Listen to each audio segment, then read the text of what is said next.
All right, veuillez vous lever.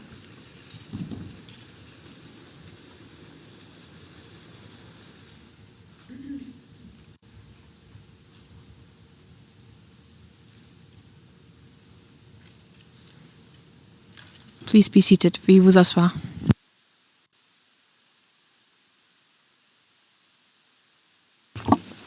Judge Motor. Good afternoon, everyone, once again. Mr. Kaufman, you have the floor for 30 minutes for your final submissions. Please proceed.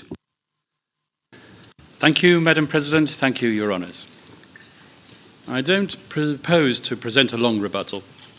The defence has made its submissions comprehensively, and it stands by everything that it has said and presented.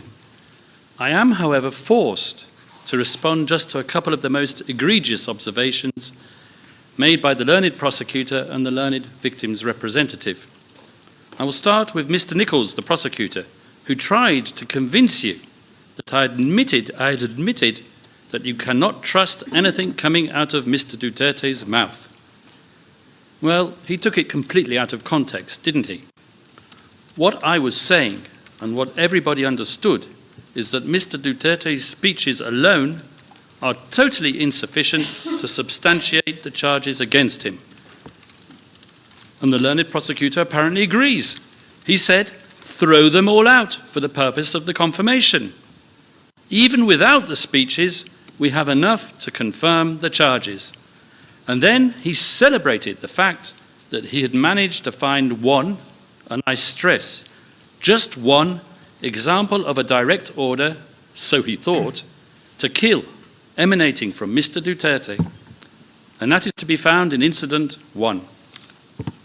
So, for the benefit of the record, let me just clarify and repeat what I said, and I refer you to transcript 4, page 65, at line 14 onwards, and I quote, P26, who, redacted, claims that Mr. Duterte telephoned a redacted third party to order the operation and was told it was the mayor on the phone. Hyphen pure hearsay. That's what I said during the hearing. And I stand by my word, but because I thought that maybe Mr. Nichols might have caught me out, I went back to the transcript and the record, and I looked long and hard, and once again I quote P26's words from the evidence. I asked who called, and the redacted third party said, Superman. And to make things clear, the prosecutor's investigator then asked P26, was the person who took the call, was the redacted third party? And the answer he received was yes. So I repeat my submission with even more emphasis, pure, unadulterated, and undiluted hearsay. What Mr. Nichols' rebuttal boils down to, maybe he didn't mean to infer it, but he did, all it boils down to is a plea that, well, Kaufman's pointed out a few problems, let's just leave it for the trial judges to sort out. And for that, he's quite happy to let Mr. Duterte fester in detention for years to come. In the United States, they call that kicking the can down the road. And as for the learned victim's representative, I've been restrained up until now. I've paid my respect to the families of those who have lost loved ones, and I repeat that expression of sympathy that I made as my very first statement on behalf of the defence. But I would like to remind the learned representative for the victims that he is not a mini prosecutor, and to regale the pre-trial chamber with unsupported allegations that many, many children lost their lives is utterly inappropriate. His stance and that of his colleague have reflected the media reporting of this case, namely complete disregard of the evidence, and to be frank, you haven't heard one single piece of evidence cited by them. That's why they have Ms. Massiter sitting next to them. Indeed, the media interest in this case has been intense, but it has followed a familiar theme. Rodrigo Duterte is finally behind bars where he belongs. And as a defense lawyer, I stand up and I talk about due process, fair trial rights, and the presumption of innocence. But what use is that when the whole world has already tried and convicted him, and furthermore, make emotional arguments to justify their position? What about the presumption of innocence? Mr. Butoyan talks about threats emanating from mini Dutertes.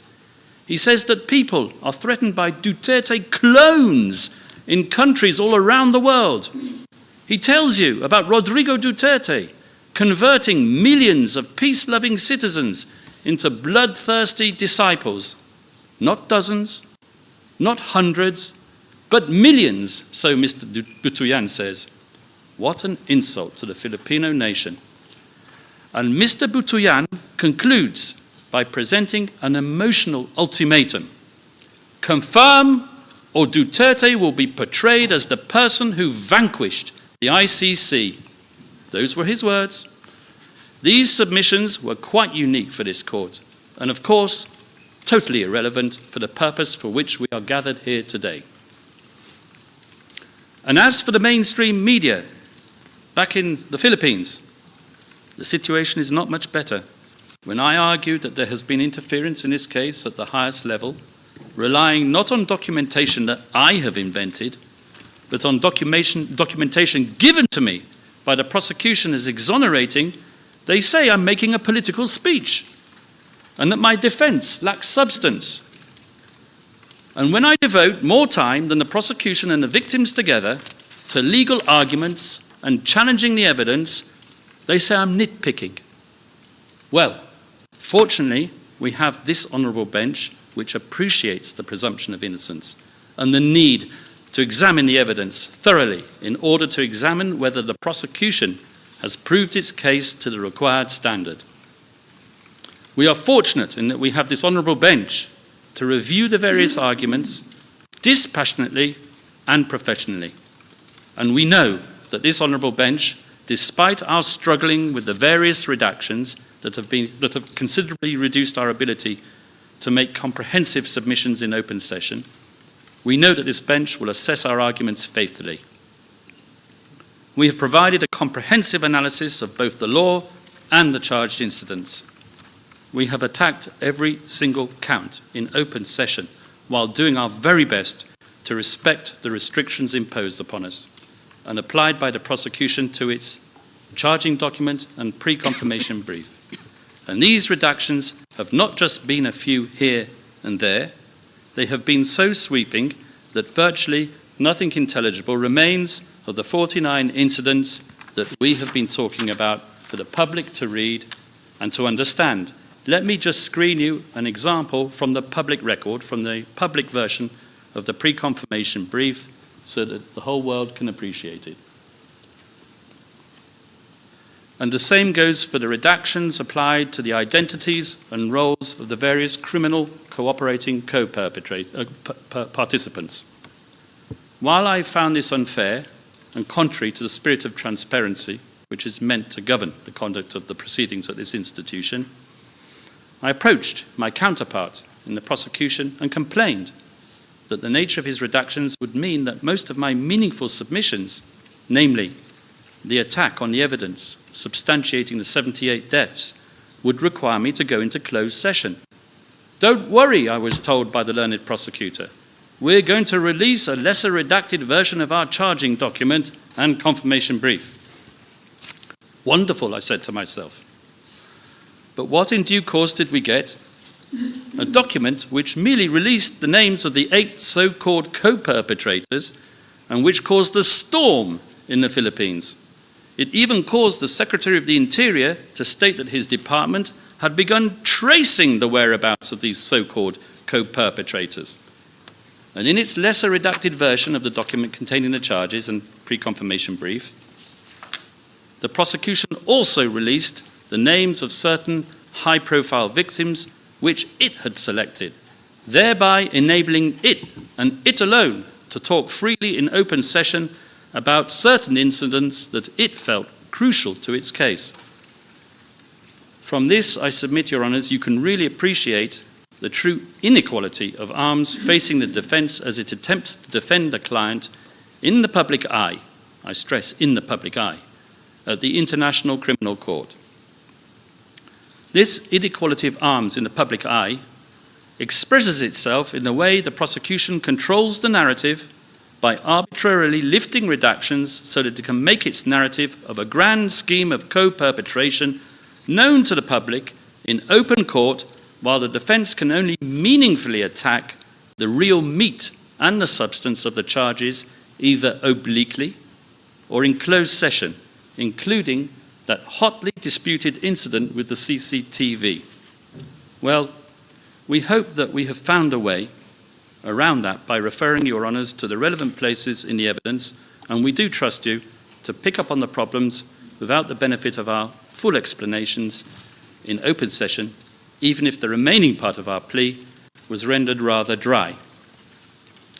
But I do assure you, the general weaknesses that we have identified pervade throughout and are so recurring that the total value of the prosecution's evidentiary matrix drops not just below the substantial grounds threshold that the prosecution must meet, but hits the very rock-hard bottom. And I will summarise these weaknesses once more for the record.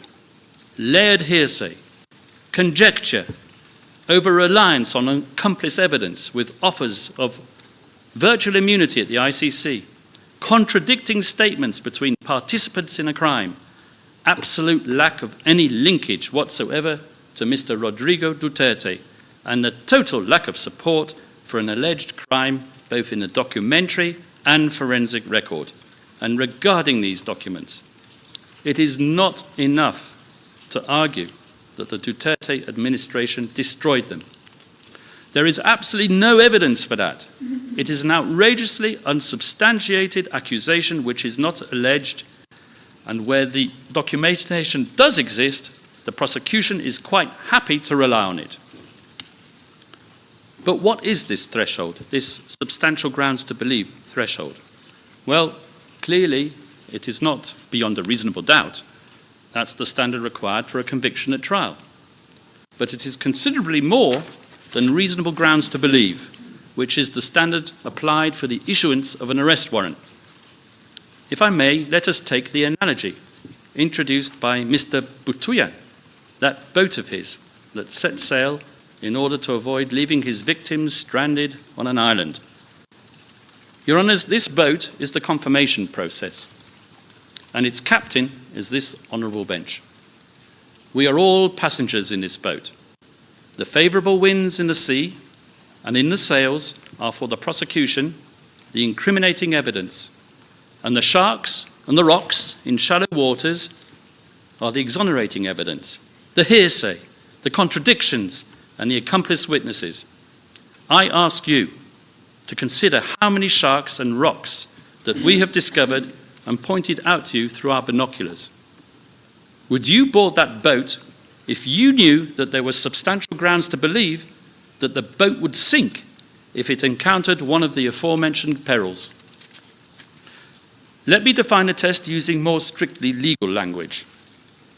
The evidentiary standard applicable, namely substantial grounds to believe, is met with respect to a discrete incident when, and I quote from paragraph 38 of the Said confirmation decision, there exists concrete and tangible proof demonstrating a clear line of reasoning underpinning the specific allegations.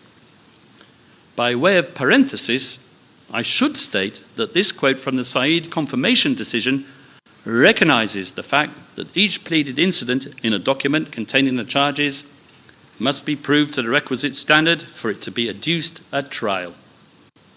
And that is what we request the Honourable Pretrial Chamber to consider.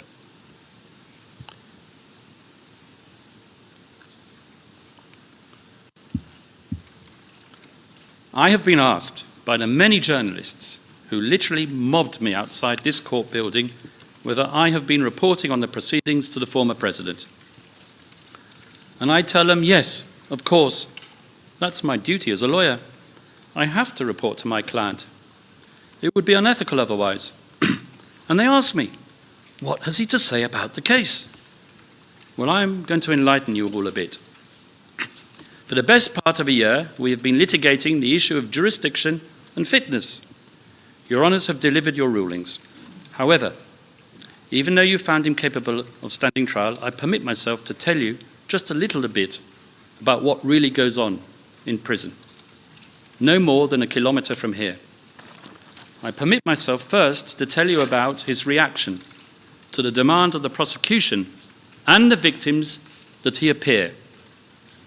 I won't hide the fact that I thought it best for him to appear, not out of a need to satisfy the desire of the prosecutor and the victims who desperately want him to face his accusers so that they can wave their collected finger at him despite the presumption of innocence. I did not want to disappoint his many supporters. That was my reasoning. Those mini Duterte clones, as Mr. Butoyan derisively calls them, who have been deprived of seeing their former and beloved president for more than a year. I told him that Your Honours could have rejected his request to waive the right of attendance.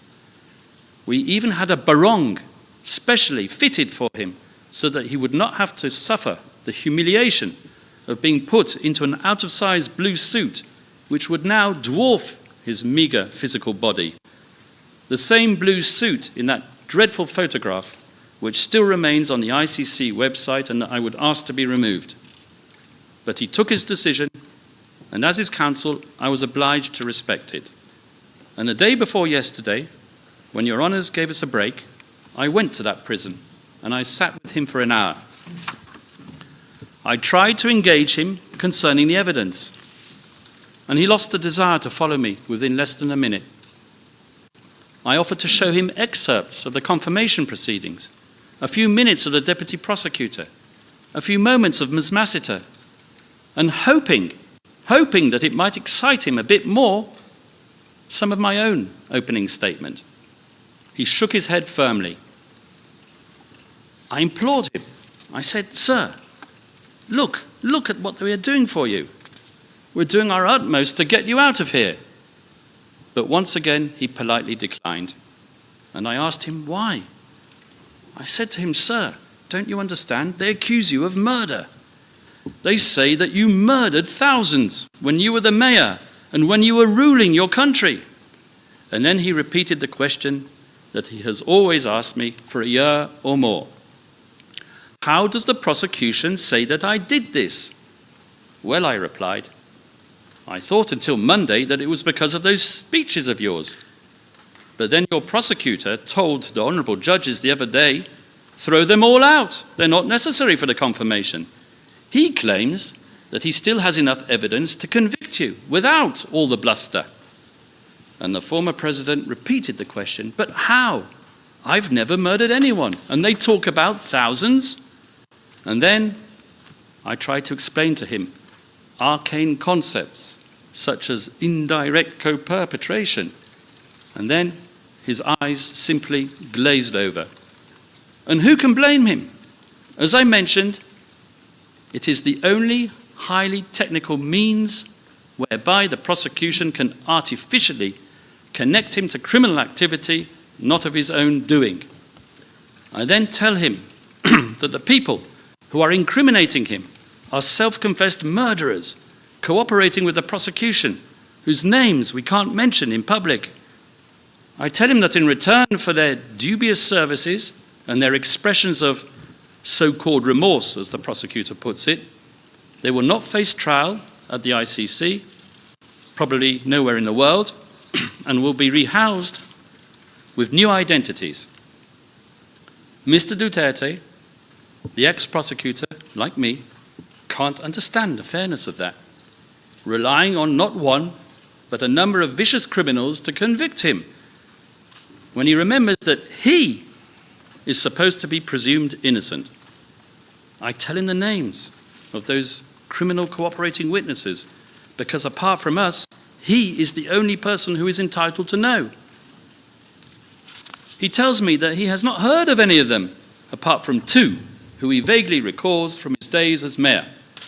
Concerning one, his comment is liar, and concerning the other, scallywag. And then exactly in the spirit of the waiver filed with this court, he looked at me solemnly and said, "Mr. Kaufman, Nick, I have done my duty and I have left my legacy. Go to court and do your job, but I can no longer help you. I no longer remember much at all, and I can't comment on people who I do not know and on statistics that mean nothing to me." He then concluded and pronounced as follows: "I was a faithful servant of the people, and that is how I wish to be remembered. I have now accepted my fate, and I realize that I could die in prison." And on that somber note, my team and I realized that there was no point in continuing. So we tried to humor him. We told him that next month he will be 81. And we reminded him of the many people who visit Duterte Street and Duterte Park, the renamed locality just outside the ICC detention center, as referred to by the many, many pilgrims who have visited The Hague to feel closeness to his presence, even if they cannot witness his actual person with their own eyes. We remind him of the mountain of cards and greetings and of the forest of flowers that he received both at the detention center and at the court's premises on his 80th birthday. So many cards, all of which were read by his family, that we had to provide 2 sacks to take them back to our office. So many bouquets of flowers that the prison had to bring a van to take them away. The flowers that reached the court premises were strategically placed around the building, and although so appealing and desirable and coveted by the staff, were just rotted in the corridors until the smell forced them to be thrown away. We showed him some photographs of his family. We showed him photographs of his youngest daughter, Veronica, Kitty, who writes to him every day, so often that the letters are piling up in his room. His face starts to light up. We showed him pictures of civic events in the Philippines with Sebastian Baste and Paulo Pulong present. He laughed and told us what he remembers of their days as young men in Davao. We showed him pictures of Inday Sara greeting the enthusiastic crowds of people in the Philippines, and then finally his face beamed with pride. Your Honours, it is so easy to choose as a target for prosecution a politician because of the way he presents his policies. If Rodrigo Duterte is to be faulted for anything, it is for his inappropriate choice of language. But he murdered no one. Out of that huge database of evidence on which the prosecution relies, I repeat that there is absolutely nothing to directly link Rodrigo Duterte to the 78 deaths alleged. That is why they rely on a few selective and vociferous individuals in the Duterte administration, calling them co-perpetrators, just so it can artificially superimpose their fantasy common plan theory linking Rodrigo Duterte to the victims. Your Honours, I beg you to be guided by evidence, which must reach a minimal level of integrity. Be persuaded by your own innate sense of justice and by your own collective years of experience. But most importantly, be guided by coherent evidence and by common sense. I ask you, I beg you not to confirm any of the charges. I ask you to let Rodrigo Duterte return to the Philippines, not to govern, but simply to let him live out the rest of his days in peace in his humble dwelling in Davao.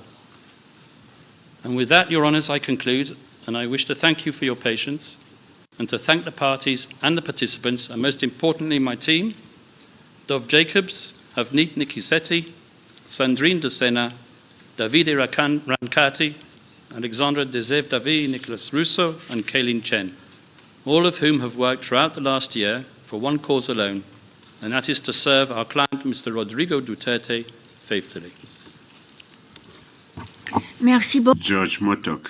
Thank you very much, Mr. Kaufman. The Chamber, my colleagues and myself, we have the duty to recall certain issues. First of all, the reductions that you have mentioned now it was already raised by the defense, and the chamber had taken a decision rejecting the position of the defense. The number of the decision is 388. And I should say that the quality of arms is ensured because the defense has access to the redacted information. It just is not available to the public. Secondly, you talked about the health and capacity of the suspect. As you have clarified, this issue was already addressed by the chamber, and the defense must not make submissions on that point now because it is not appropriate. The decision is already available in the public domain. I thank you very much, and with that we come to the end of the confirmation of charges hearings. I thank the parties. Did you want the floor, Mr. Prosecutor? Yes, whenever it's convenient for you, Your Honor. Yeah, thank you, Your Honor. I don't want to stand up and object to my friend, but I would request and ask that you strike and not take any account of any word that my friend said came from his client. None of that was responsive to arguments, which is what these last 30 minutes were about. You made that clear on pages 24 and 25 of the transcript today, and it's in paragraph 9 of your order on the conduct of the hearings. Second of all, my friend can't testify for his client or make a speech for his client. That's governed by Article 67H. If he wanted to come here, he didn't want to come here, he could have come here and talked about whatever he wanted to, but he chose not to. Mr. Kaufman's conveying this. He's been complaining about hearsay all day. It's not reliable, but beyond that, if Mr. Duterte wants to speak to the court and speak to the gallery, he should come here, request to make an unsworn statement. He shouldn't do that through his counsel. So I ask that all of that be given zero weight whatsoever in your determinations. Thank you. Thank you, Mr. Prosecutor. You want the floor again, Mr. Kaufman? Madam President, but I do believe that the defense has the right to respond. Wait. Yes, says Judge Moto. And I say to Mr. Nichols that this was not testimony. It was purely an explanation for him not coming to the hearing. He has the maximum respect, obviously, for your honours, but he has his arguments, which we shan't repeat here once again. They were all set out in the waiver. That was not testimony, I assure you, Mr. Nichols. Merci. Judge Moto, thank you very much.